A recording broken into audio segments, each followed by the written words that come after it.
In a village where baobab trees stood like giants and the earth ran red and rich, there lived two brothers, Chidi and Amadi.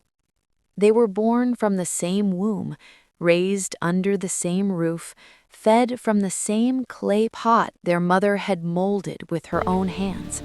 When they were boys, Chidi would climb the mango tree and Amadi, shake catch down this fruit one. for Amadi, I got who it! waited below with his shirt stretched out like a basket. When they were young men, Amadi would wake before the rooster crowed to help Chidi carry water from the river. They laughed together. They worked together. They were brothers in every sense of the word. Their father was a farmer. His name was Obi, a quiet man, a strong man. His hands knew the soil the way a drummer knows his drum. He planted yams, cassava, maize.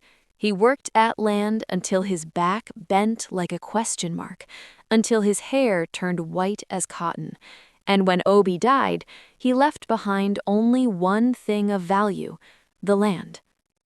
At first, the brothers mourned together. They washed their father's body with their own hands. They bury him beneath the flame tree where he used to rest in the afternoons. For 7 days, they sat side by side and wept. But on the 8th day, everything changed. They stood at opposite ends of the land, and the question hung in the air like smoke: who gets what? Chidi, the eldest, spoke first. I am the firstborn. Tradition says the land is mine. Father would have wanted this. Amadi's jaw tightened. We are both his sons. The land should be divided, half for you, half for me. Divided? You want to cut our father's legacy in two like a piece of cloth? I want what is fair. Fair? I am the eldest. That is what's fair. Words became arguments. Arguments became accusations. Accusations became silence. And silence became a wall. Chidi began marking boundaries with stones.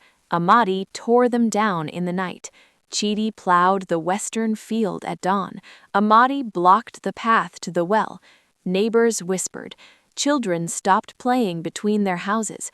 The land that had once fed them both now starved them of brotherhood. Two brothers grew up eating from the same pot, but when their father died, that pot broke. One evening, as the sun melted into the horizon and turned the sky to copper, an old woman appeared at the edge of the land. She was Mama Sofaya, the wise one. Her back was bent with age, but her eyes were sharp and clear as river water. She had lived long enough to see the same foolishness repeated across 3 generations. She walked with a staff carved from iroko wood, and when she moved, even the wind seemed to hold its breath. People in the village said, when Mama Sofaya speaks, even the ancestors lean in to listen. She did not ask permission. She simply walked to the center of the disputed land and sat down on a large stone. Then she looked at both brothers. My children, sit with me. They hesitated, but one does not refuse Mama Sofaya. They sat. Mama Sofaya looked at Chidi, then at Amadi, then at the land stretched out between them.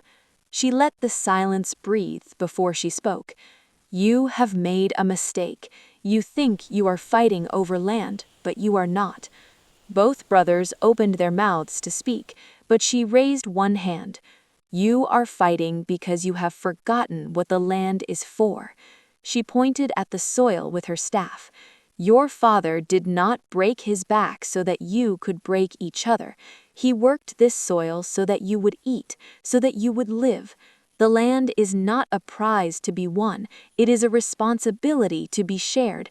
This land, it will only feed you when you feed it, with sweat, with care, with peace. She turned to Chidi. Chidi, you are the eldest, that is true. But tell me, does being firstborn mean you must carry everything alone? Or does it mean you are the first to show your brother how to carry together?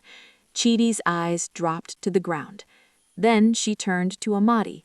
And you, Amadi, you want fairness, that is good. But answer me this, what is fair about two men standing on fertile soil while both go hungry? Amadi had no answer. Mama Sofaya stood slowly, her joints cracking like dry wood. She planted her staff in the earth and looked at both of them one last time. Work this land together, or watch it turn to dust while you fight over bones. The choice is yours. Then she spoke a proverb, her voice rising like an old song carried on the wind. A single hand cannot tie a bundle, but two hands, even if they tremble, can build a house. She turned and walked away, her shadow long in the dying light. The brothers sat in silence as the sun disappeared. The land stretched out before them, still theirs, still waiting. And for the first time in weeks, they looked at each other and remembered. They remembered the mango tree, the clay pot, their father's hands in the soil. Chidi spoke first. We could work it together. Amadi nodded. Together. Two brothers grew up eating from the same pot, and when their father died, they learned to build a new one, because sometimes the greatest inheritance is not what we are given, but what we choose to protect. If you enjoyed this story, please like, subscribe, and turn on notification bell. More interesting and wisdom-packed African village stories coming your way.